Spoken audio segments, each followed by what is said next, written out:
हमारे इस चैनल मैथिली गंगा को लाल बटन दबाकर सब्सक्राइब करें व घंटी के निशान का बटन दबाएं ताकि सभी नए वीडियो आप तक तुरंत पहुंचे बिल्कुल मुफ्त।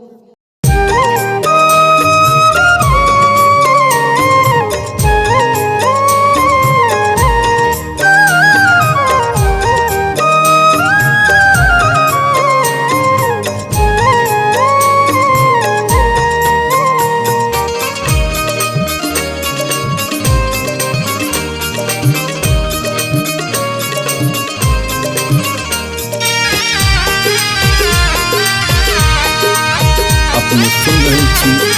गंगा कैसेट की प्रस्तुति। माँ है अबियो मिथिला धाम, स्वागत करब सब समांग, स्वागत करब सब समांग, भोग लगायब पान मखान नवरात्र में, हे भोग लगायब पान मखान नवरात्र में, भोग लगायब पान मखान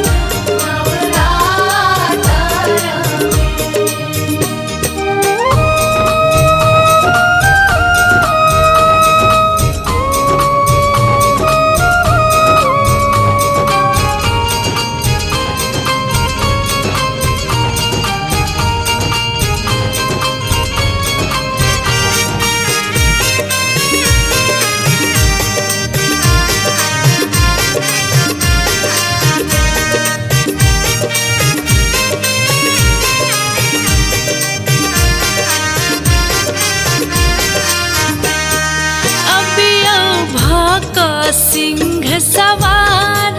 लौका ममता के अवतार, लौका ममता के अवतार, हम सब आस लगाने ठार नवरात्र में, हे हम सब आस लगाने ठार नवरात्र में।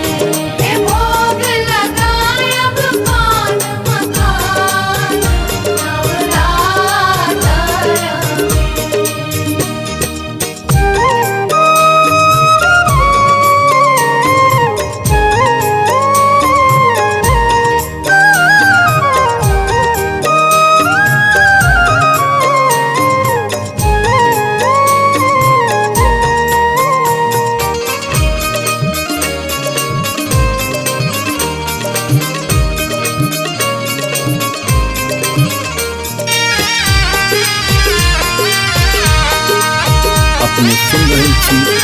गंगा कैसेट की प्रस्तुति। लौका एबै संग गणेश, स्वागत है तनि हुनक विशेष, स्वागत है तनि हुनक विशेष, देवन लड्डू के सानेस नवरात्र में, हे देवन लड्डू के सानेस नवरात्र में, भोग लगायब पान मखान नवरात्र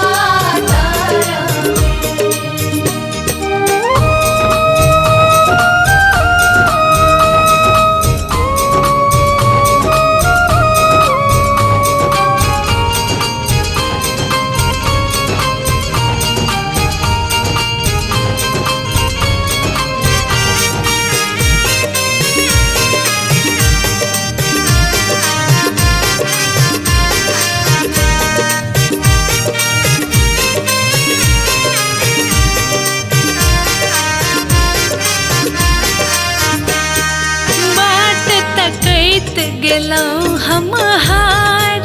लियो हमरो आब सम्हार, लियो रानी के सम्हार, पुत्र अमित के दियो मतार नवरात्र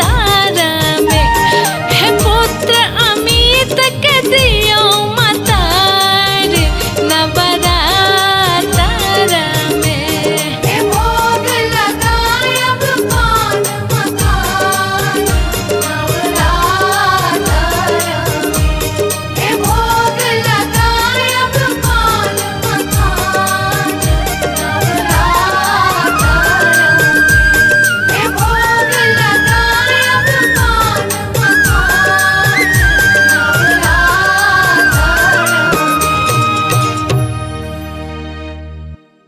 हमारे इस चैनल मैथिली गंगा को लाल बटन दबाकर सब्सक्राइब करें व घंटी के निशान का बटन दबाएं ताकि सभी नए वीडियो आप तक तुरंत पहुंचे बिल्कुल मुफ्त।